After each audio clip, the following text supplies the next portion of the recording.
राधे राधे, जोहार। आप सभी ठीक एवं स्वस्थ होंगे। आज हम लोग चर्चा करेंगे झारखंड बोर्ड क्लास 8 के बच्चों के लिए, कक्षा 8वीं के बच्चों के लिए, कक्षा जो 8वीं कक्षा में जो पढ़ाई करेंगे इस सत्र में। सत्र क्या आपका है? 2023-2024 सत्र 2023-24 में जो बच्चे 8वीं कक्षा में होंगे, इसका अर्थ हुआ कि जो पिछले सत्र 2022-23 में 7वीं कक्षा में थे और जिनका रिजल्ट आ गया है, तो उससे पहले चर्चा करेंगे 8वीं कक्षा के बच्चों के लिए कि परीक्षा का स्वरूप कैसा रहेगा, पैटर्न कैसा रहेगा, प्रश्न किस प्रकार के पूछे जाएंगे और रिजल्ट किस प्रकार का तैयार होता है, रिजल्ट कैसे तैयार होता है। यदि आप सत्र के शुरुआत में ही आप जान जाते हैं कि प्रश्न किस प्रकार के पूछे जाएंगे, पेपर कितने प्रकार के होते हैं, किस दिन एग्ज़ाम होंगे, एक सीटिंग में कितने पेपर होते हैं, एक दिन में कितने सीटिंग में एग्ज़ाम होगा कि अलग अलग दिन होगा, उस पर विस्तृत चर्चा करेंगे। प्रश्न किस प्रकार के पूछे जाएंगे, ऑब्जेक्टिव रहेंगे कि सब्जेक्टिव रहेंगे, वो मन में वाफो रहता है। क्योंकि अब तक आप लोग 7वीं कक्षा का जो परीक्षा का पैटर्न है वो FA1, FA2, SA1, FA3, FA4, SA2 का एग्ज़ाम का तैयारी करके आ चुके हैं, उस पर एग्ज़ाम दिए हैं। तो पूरा परीक्षा का जो स्वरूप कैसा रहेगा, पैटर्न कैसा रहेगा, उस पर हम लोग चर्चा करेंगे। साथ में ये भी ध्यान रखना है कि अभी तक आप लोग ने जो भी एग्ज़ाम दिए हैं अपने स्कूल में दिए हैं, होम सेंटर में दिए हैं। एग्ज़ाम कहाँ दिए हैं? होम सेंटर में दिए हैं। अब आपका दिमाग में आ जाना चाहिए कि अब 8वीं कक्षा में जो हम लोग पहुँच गए हैं, जो बोर्ड होता है, 8वीं बोर्ड होता है, उसका सेंटर होम सेंटर नहीं होता है। वो कहीं अन्य स्कूलों में, किसी दूसरे स्कूलों में आपका एग्ज़ाम होगा, यानी कि आपके स्कूल के अलावा दूसरे सेंटर में एग्ज़ाम देना पड़ेगा। इसलिए तैयारी आपको अच्छे से करना पड़ेगा, क्योंकि बोर्ड है, रिजल्ट ख़राब होगा तो 9th क्लास जाने में दिक्कत हो सकती है 9वीं कक्षा में। इसलिए इसको हम समझते हैं, हम लोग अच्छे ढंग से हम लोग इसको समझते हैं कि सत्र 2023-24 में परीक्षा का स्वरूप कैसा रहेगा, पैटर्न कैसा रहेगा, प्रश्न कैसे पूछे जाएंगे, रिजल्ट किस प्रकार तैयारी होता है। और हम लोग जान गए हैं कि होम सेंटर एग्ज़ाम में नहीं होगा। तो शुरुआत करते हैं। आपका टोटल 4 पेपर होगा। टोटल कितने पेपर पूछे जाएंगे? टोटल 4 पेपर पूछे जाएंगे। एक एक करके हम लोग देखेंगे पेपर कितने रहेंगे। पेपर आपके रहेंगे 4, पेपर 4 रहेंगे। कौन कौन से पेपर रहेंगे हम लोग देखते हैं और उसको डिस्कस करते हैं। उसको साथ साथ में हम लोग रिजल्ट पे भी देखते जाएंगे कि पासिंग मार्क्स कितना है। आपका पेपर 1 में, ये पेपर 1 है, पेपर 2, पेपर 3 और पेपर 4। आपका पेपर 1 और पेपर 4 एक साथ एग्जाम होता है एक ही सीटिंग में। आपका पेपर 1 और पेपर 4 एक ही सीटिंग में एग्जाम होता है। फर्स्ट सीटिंग में, जिस दिन एग्ज़ाम होगा आपका, वो फर्स्ट सीटिंग में एक ही पेपर 1 के साथ आपका पेपर 4 रहता है और फर्स्ट सीटिंग में होता है। आपका पेपर 2 किस में होता है? सेकंड सीटिंग में होता है। पेपर 2 आपका सेकंड सीटिंग में रहेगा। एक ही दिन में दोनों आपका एग्ज़ाम हो जाएगा। पेपर 1 और पेपर 4 फर्स्ट सीटिंग में और पेपर 2 आपका सेकंड सीटिंग में। अब हम लोग देखेंगे कि पेपर 1 में क्या रहता है। पेपर 1 में आपका रहेगा,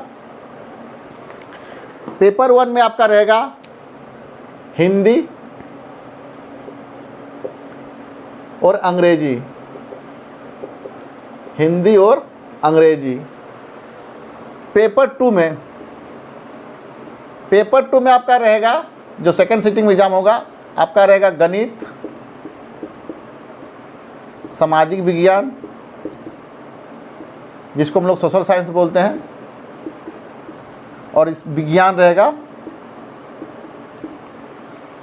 गणित, सामाजिक विज्ञान और विज्ञान। पेपर 2 का रहेगा आपका एडिशनल लैंग्वेज, अतिरिक्त भाषा विषय, अतिरिक्त भाषा विषय, एडिशनल लैंग्वेज सब्जेक्ट। इसमें से बहुत सारे विषय है, सब्जेक्ट है, क्या आप चुनते हैं उस पर आप पर निर्भर करता है। तो ज़्यादातर लोग संस्कृत, उर्दू, खोटा, संथाली, बंगाली इत्यादि सब्जेक्ट चुनते हैं। आपका पेपर 4 में क्या रहता है? अतिरिक्त भाषा विषय रहता है, संस्कृत, उर्दू, खोटा, संताली, बंगाली, इसके अलावा और भी सब्जेक्ट रहते हैं। तो उसमें से आपको एक चुनना रहता है। आपका हिंदी से क्वेश्चन जो पूछे जाएंगे 50 क्वेश्चन पूछे जाएंगे, अंग्रेजी से 50 क्वेश्चन, यानी इस सब्जेक्ट का हो गया आपका टोटल 100 नंबर का। सारे क्वेश्चन जो होंगे वो होंगे multiple choice question, choice question, वस्तुनिष्ठ, ऑब्जेक्टिव टाइप के रहेंगे। 4 ऑप्शन रहेंगे, उसमें से एक आंसर को आपको ओमार शीट पे रखना रहता है। ऑब्जेक्टिव रहेंगे, वस्तुनिष्ठ,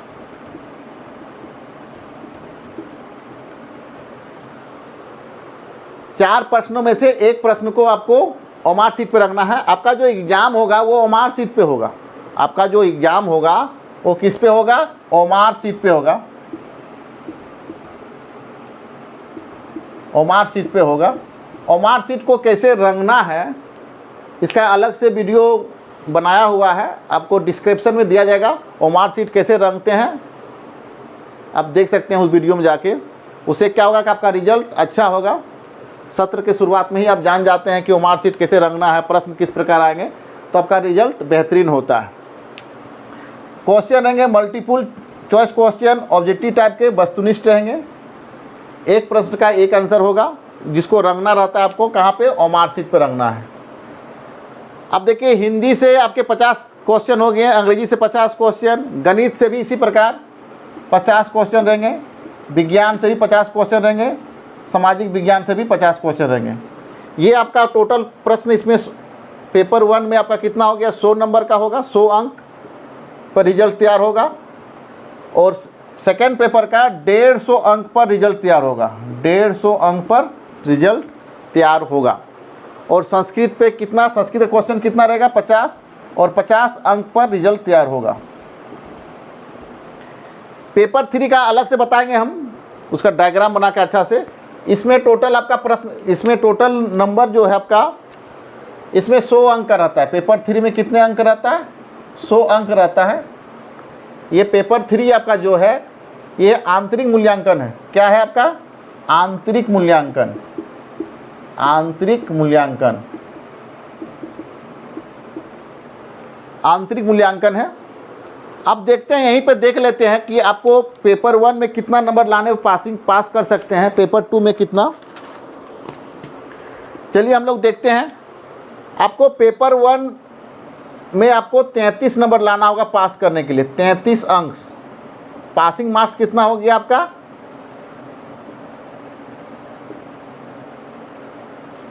33 नंबर। आपको पेपर 1 में कितना नंबर लाना है पास होने के लिए? 33 नंबर लाना है।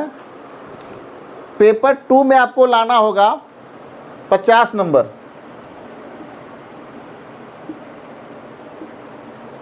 कितना लाना है? 50 नंबर लाना है पासिंग मार्क्स। और संस्कृत वाले में कितना लाना है? 17 नंबर। 17 अंक लाइएगा पेपर 4 में, तब आप पास कीजिएगा। और चौथा आपका है पेपर 3 में आपको कितना नंबर लाइएगा पास करने के लिए? 33 अंक। ये पासिंग मार्क्स बता रहे हैं। जब रिजल्ट बताएंगे, रिजल्ट के बारे में, उस टाइम पूरा विस्तृत बताएंगे कि क्या क्या पासिंग मार्क्स के अलावा क्या क्या ग्रेड मिलता है। ये हमारा जो रिजल्ट कार्ड जो आता है, वो रिजल्ट कार्ड में आपका नंबर लिखा हुआ नहीं रहता है। आपका रिजल्ट कार्ड में नंबर लिखा हुआ नहीं रहता है, ग्रेडिंग सिस्टम रहता है। ग्रेड लिखा रहता है, उसको अलग से हम बताएंगे अभी जब ये कंप्लीट हो जाएगा तब। तो देखिए आपका टोटल पेपर 1 में 100 क्वेश्चन रहेंगे, 100 नंबर रहेगा, उसमें से आपको 33 नंबर लाना है। पेपर 2 में 150 क्वेश्चन रहेंगे, 150 नंबर का है। और पासिंग मार्क्स कितना है आपको? 50 अंक है। पेपर 3 में आंतरिक मूल्यांकन है, उसमें 100 अंक है, उसमें 33 अंक लाना होगा आपको पास करने के लिए। अतिरिक्त भाषा विषय में आपको, आपकी इच्छा है कि आपके विद्यालय में कौन सा सब्जेक्ट पढ़ाया जाता है अतिरिक्त में, संस्कृत है, उर्दू है, खोट्ठा है, संथाली है, बंगाली है, इसके अलावा और सब्जेक्ट है, वो आप चुन सकते हैं। इन सब्जेक्टों में जो से आपके विद्यालय के शिक्षक से पूछ सकते हैं कि कौन सा अवेलेबल भाषा, अतिरिक्त भाषा है जिसको हम रख सकते हैं। तो उसमें से 50 क्वेश्चन पूछे जाएंगे, 50 अंक रहेंगे, उसमें पासिंग मार्क्स आपका 17 है। पास करने के लिए आपको कितना नंबर लाना होगा? 17 नंबर लाना है। अलग अलग पेपर में पास करना है, तो पेपर 1 के लिए अलग से पास करना होगा, 33 नंबर लाना होगा। पेपर 2 को अलग से पास करना है, 50 नंबर लाना होगा। पेपर 3 में आपको 100 नंबर का है, तो 33 नंबर लाना होगा, जो विद्यालय स्तर पे है बताएंगे। और संस्कृत वाले में जो अतिरिक्त भाषा पेपर 4 में आपका 17 अंक लाना है। सारा क्वेश्चन जो होगा आपका किस में होगा? ओमार शीट पे होगा। आपको जो आंसर देना है कहाँ पे देना है? ओमार शीट पे देना है। मल्टीपल क्वेश्चन रहेगा, ऑब्जेक्टिव वस्तुनिष्ठ रहेगा। एक प्रश्न का 4 क्वेश्चन रहेगा, जो सही आंसर रहेगा आपको चुन के ओमार शीट पे रंगना है। चलिए, आशा करते हैं कि ये टॉपिक तो समझ में आ गया होगा। अगले पे चलते हैं हम लोग रिजल्ट पे। किस पे चलते हैं? रिजल्ट पे चलते हैं। कि नहीं, अभी एक बाकी है आपका, पेपर 3 वाला बाकी है, उसको समझा देते हैं, फिर रिजल्ट पे चलेंगे।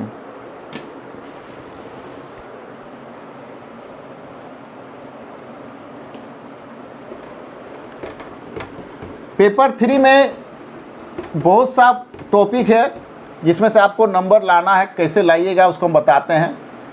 सत्र के शुरुआत में जान जाइएगा तो आपका पेपर 3 अच्छा हो जाएगा। पेपर 3 में पाँच पेपर 3 में 5 चीज़ समाहित किया गया है। पेपर 3 में क्या चीज़ समाहित किया गया है? 5 चीज़ समाया गया है, जिसमें assessment 1, assessment 1, assessment 2, assessment 3, assessment 4 और असेसमेंट 5। अब असेसमेंट 1 में क्या है, असेसमेंट 2 में क्या है, असेसमेंट 3 में क्या है, असेसमेंट 4 में क्या है, असेसमेंट 5 में क्या है, इसको हम लोग देखते हैं। असेसमेंट 1 में 40 मार्क्स है आपका। असेसमेंट 1 में क्या है आपका? 40 मार्क्स है। असेसमेंट 2 में भी 40 मार्क्स है। असेसमेंट 2 में भी कितना है? 40 मार्क्स है। असेसमेंट 3 में आपका 10 मार्क्स है। कितने मार्क्स है?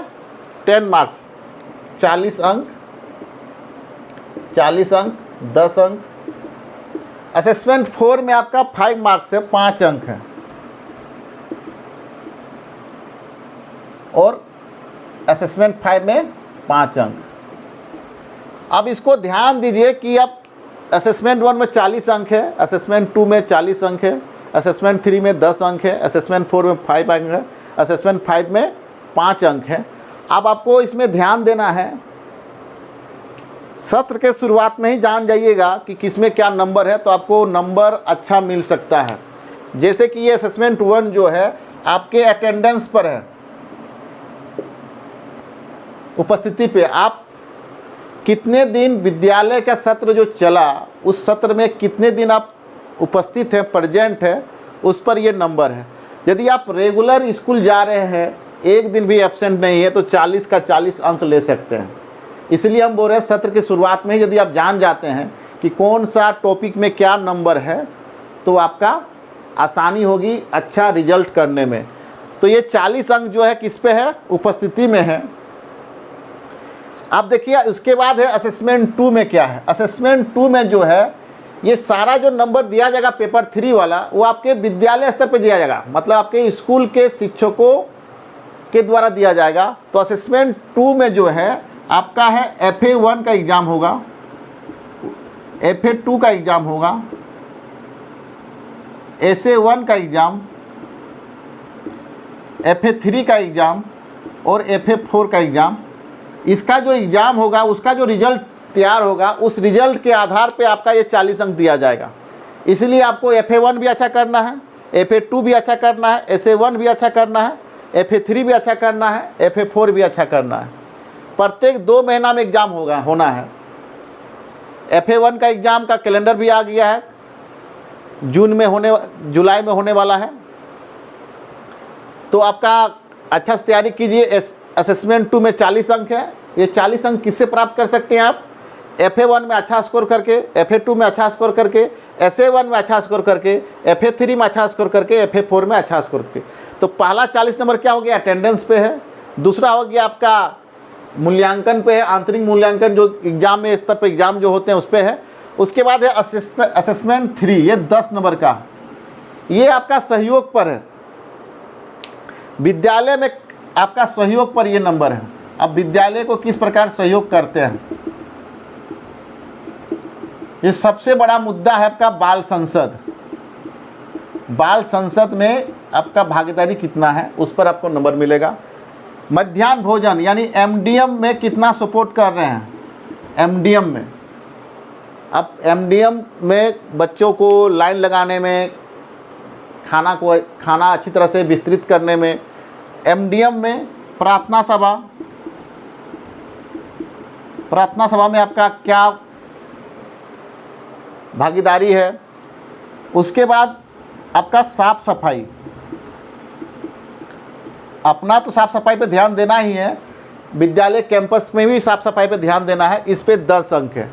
तो कितना अच्छा से आप 10 नंबर ले सकते हैं। यदि आप विद्यालय को सहयोग कर रहे हैं तो इससे फ़ायदा है, तो आपका नंबर भी मिलेगा। MDM में, बाल संसद में, प्रार्थना सभा में, साफ सफाई में आपको इसमें योगदान देना है और नंबर लेना है 10 में 10। अब असेसमेंट 4 ये क्या है? प्रखंड स्तर पर प्राइज जीतने पर है। प्रखंड स्तर पर, ब्लॉक स्तर पर प्रतियोगिताएं होती रहती है। तो प्रखंड स्तर पर आप प्राइज जीतते हैं, पुरस्कार प्राइज जीतते हैं, प्रखंड स्तर पर कोई भी प्राइज जीतते हैं उस पर नंबर मिलेगा आपको 5 अंक प्रखंड स्तर पर पुरस्कार मिलने पर। उसके बाद आपका ये है असेसमेंट 5 क्या है? सबसे इजी है खेलकूद। खेलकूद में भाग लीजिए और 5 अंक पाइए। खेलकूद में भाग लीजिए और 5 अंक पाइए। तो आप 100 में 100 नंबर ला सकते हैं इसमें। ये आपके हाथ में है पूरी तरह से। डेली प्रतिदिन स्कूल आइए, विद्यालय आइए। FA1, FA2, SA1, FA3, FA4 में आप अच्छा भागीदारी कीजिए, विद्यालय में सहयोग कीजिए, प्रखंड स्तर पर प्राइज जीतिए और खेलकूद में भाग लीजिए। आपको 100 में 100 नंबर मिलेगा। तो हम बता दिए पेपर 1 100 अंक है, पेपर 2 आपका 150 अंक है, पेपर 3 आपका 100 अंक है और पेपर 4 है आपका 50 अंक है। इस पर रिजल्ट तैयार होता है। अब आपका रिजल्ट कार्ड में कैसा लिखा हुआ रहता है तो उस पर हम लोग चर्चा करेंगे। अब रिजल्ट पे चर्चा करेंगे।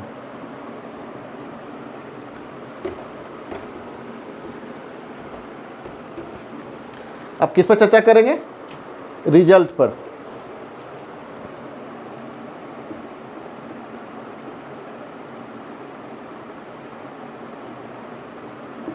अब हम लोग परिणाम पर चर्चा करेंगे। परिणाम, रिजल्ट पर। आपका रिजल्ट कार्ड में क्या लिखा रहता है? आपका रिजल्ट कार्ड में ये चीज़ लिखा हुआ रहेगा A+, B, C और D। अब इसको समझिए, यही आपका मेन है रिजल्ट कार्ड में। आपका रिजल्ट कार्ड में नंबर लिखा हुआ नहीं रहेगा, अंक लिखा हुआ नहीं रहेगा। आपका रिजल्ट कार्ड में A+, B, C और D लिखा हुआ रहेगा। इसको समझिए कि A+, B, C और D क्या है। A+ हो गया आपका एक्सेलेंट,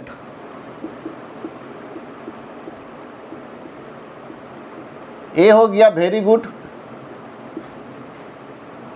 B हो गया गुड, C हो गया एवरेज औसत और D हो गया मार्जिनल। एक तरह से मार्जिनल को हम लोग कह सकते हैं फेल, मतलब अगले क्लास में प्रमोटेड नहीं होगा। जिसके रिपोर्ट कार्ड में प्रमोटेड लिखा हुआ रहेगा वही बच्चा अगले क्लास में जाता है, यानी कि 8वीं कक्षा है तो 9वीं कक्षा में कौन बच्चा जाएगा जिसका रिजल्ट कार्ड में प्रमोटेड लिखा हुआ रहेगा। अब 33% से कम नंबर लाते हैं, 33% से कम नंबर लाते हैं तो आपका डी रिजल्ट आएगा। एवरेज में क्या है, 33% से लेकर 45% तक, 33% से लेकर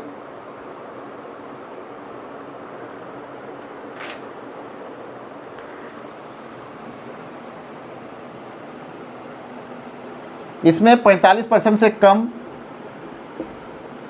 उसके बाद 45% से लेकर 60% से कम,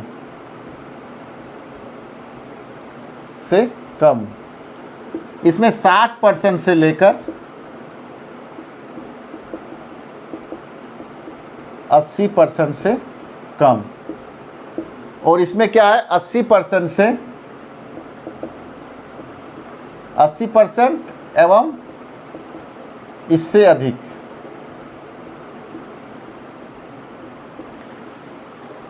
इसको समझ लीजिए, यानी पेपर 1 में आप यदि 80 नंबर लाते हैं, अब इसको समझ लीजिए, पेपर 1 में 80 नंबर लाते हैं तो आपका A+ होगा। पेपर 2 में 15 टे कितना हो गया 120, पेपर 2 में 120 से ऊपर लाते, 80 या इससे ऊपर, 120 या इससे ऊपर लाते तो क्या होगा आपका A+ होगा। पेपर 3 में